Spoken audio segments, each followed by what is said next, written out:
Good day, everyone. For Telesur, I'm Cody Weddle in Caracas, Venezuela. We begin once again in the United States, where a wave of unrest continues following a grand jury decision to not indict the officer who shot and killed Michael Brown. The grand jury investigating Michael Brown's death issued its verdict on Monday. The grand jury did not indict police officer Darren Wilson.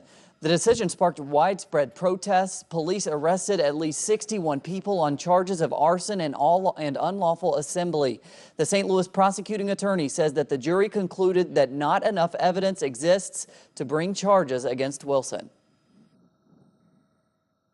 After their exhaustive review of the evidence, the grand jury deliberated over 2 days, making their final decision.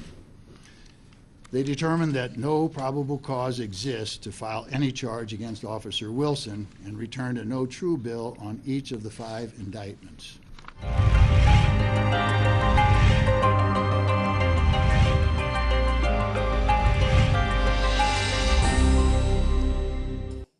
And we move now to South America and another developing story out of Colombia. Just moments ago, the FARC guerrilla group freed 2 captured soldiers and is expected to soon free captured General Rubén Darío Alzate. The peace process between FARC rebels and the Colombian army for now remains halted following the capture of General Darío Alzate earlier this month. The FARC guerrillas claim that Colombian military operations are continuing in the state of Chocó, where the general is being held, putting at risk the release and the reactivation of the peace talks. Today's release appears to be a step in the direction of restarting the talks. Before the evacuation of the generals, they underwent a medical exam to ensure their good health. A Cuban-Norwegian commission, along with members of the Red Cross International Committee, a physician from the CICR that was part of the mission, performed a medical exam on the soldiers to make sure they were okay to travel. The soldiers traveled by helicopter, identified it with the CICR Arauca. They were delivered to the Army representatives. And our Colombian correspondent Charles Parkinson joins us live this afternoon for the latest out of Colombia and with this situation. Charles, what else do we know about the process in which both of these men were freed? Hi. Well, we know that basically since Sunday, the Colombian military has withdrawn kind of military operations in the area, withdrawn troops from the area where the handover was made. This morning, the Red Cross went into the area, and at around 9:45 this morning, it was actually the Colombian Ministry of Defense that announced that the soldiers were in the hands of the Red Cross via Twitter. They subsequently arrived in the local airport in Arauca soon afterwards, and we're expecting them to arrive here in Bogota in the next couple of hours. But Charles, why were these 2 freed but not the General Darío Alzate? And what needs to happen for the FARC to also release him? Do we know?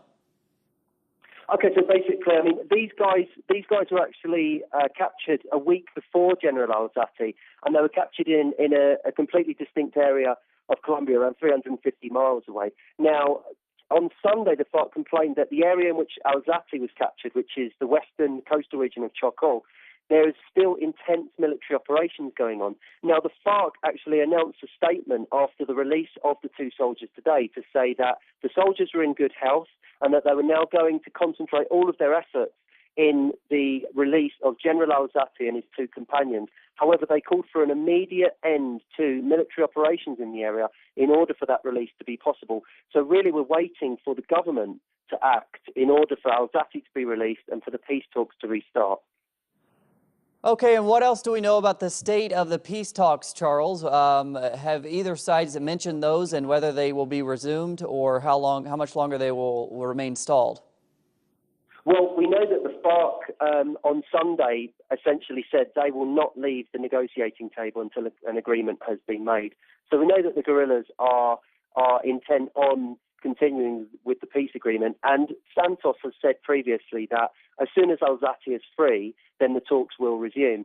So really what we're waiting for is military operations in Chocó to end, Alzate to be freed, which hopefully will be in the next couple of days. It took around 48 hours between the end of operations in Arauca and the release of the 2 soldiers. So if military operations end today, then we can possibly expect Alzate to be released in 2 days, maybe Thursday, maybe Friday.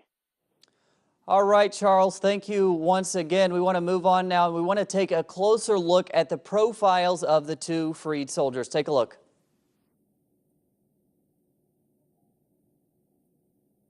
Actually, we don't have that. We're going to move on. We turn to our ongoing coverage of the missing students from Ayotzinapa in Mexico and the movement demanding their safe return. Paulo Cesar Rivera and Jonathan Andres Diaz. They were kidnapped on November 9th at the municipality of Tame in Arauca Department. Standing Army for 6 months, both are members of the 34th Mobile Brigade.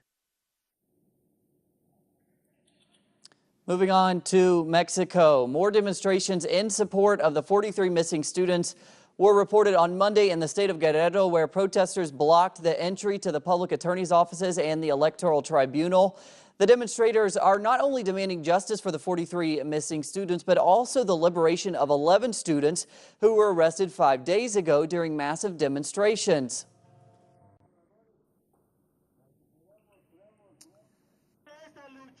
And we move to Central America now and Guatemala, where the International Commission Against Impunity is raising concerns over the elections of new judges for the nation's Supreme Court.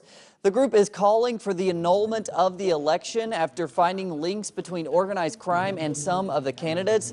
The commission also considers the election fraudulent and plagued with irregularities.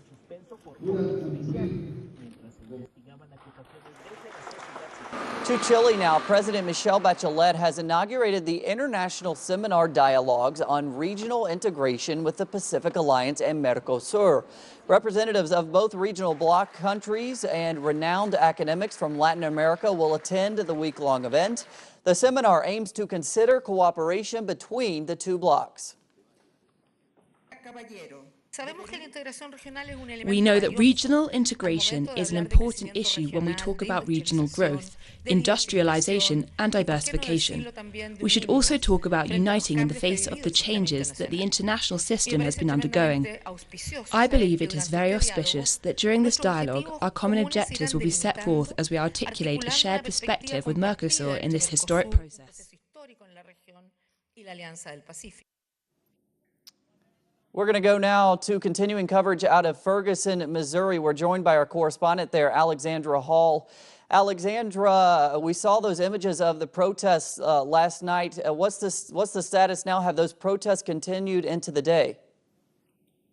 Well, right now we're seeing the calm after the storm here in St. Louis. In Ferguson, police have shut down any area where there was violence, looting, rioting last night. On West Florissant, which is one of the main thoroughfares of downtown Ferguson, the street is completely shut off by police. There's broken glass, multiple buildings have been burned down, but nobody can get through. Even residents who live in the neighborhood who work in those buildings and those businesses can't get into the area. That's pretty much the complete opposite of what we saw last night. There were 61 arrests in Ferguson alone. The fire department reported 25 structure fires. We were in front of the Ferguson Police Department right after the announcement was made, and for a while protests were peaceful, but once police came out in riot gear, that's when we started hearing gunshots.